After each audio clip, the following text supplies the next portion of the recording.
Présentation des meilleurs pilotes de WEC chaque lundi jusqu'en septembre, et aujourd'hui on s'attaque de nouveau à un français puisqu'on va parler du pilote de la Peugeot 94, Loïc Duval.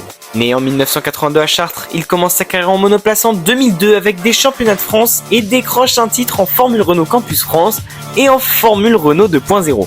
Il poursuit la monoplace et commence parallèlement sa carrière en GT. Sa double carrière sera fructueuse côté monoplace puisque le Français décrochera un titre de champion de Formula Nippon après 2 années terminées à la 2e place. L'année suivante en 2010, en Super GT, il concrétise enfin en décrochant le titre. À partir de là, il va quasi abandonner la monoplace pour le reste de sa carrière. Son aventure aux 24 heures du Mans commence en 2008 avec le team privé Oreca Matmut et avec eux, il participera 3 fois au double tour d'horloge. Et en 2012, il rejoint pour la première fois une équipe officielle en rejoignant Audi. Avec eux, il remportera les 24 heures du Mans pour la première et unique fois en 2013 et s'imposera même au championnat pilote cette même année.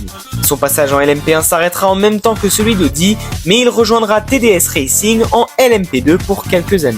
Pendant son passage chez Audi en WEC, Loïc Duval a aussi participé aux 3 premières saisons du championnat de Formule électrique avec Dragon Racing. Il décrochera 2 podiums sur la première saison et terminera 9e du championnat, puis 8e et 15e les 2 saisons suivantes.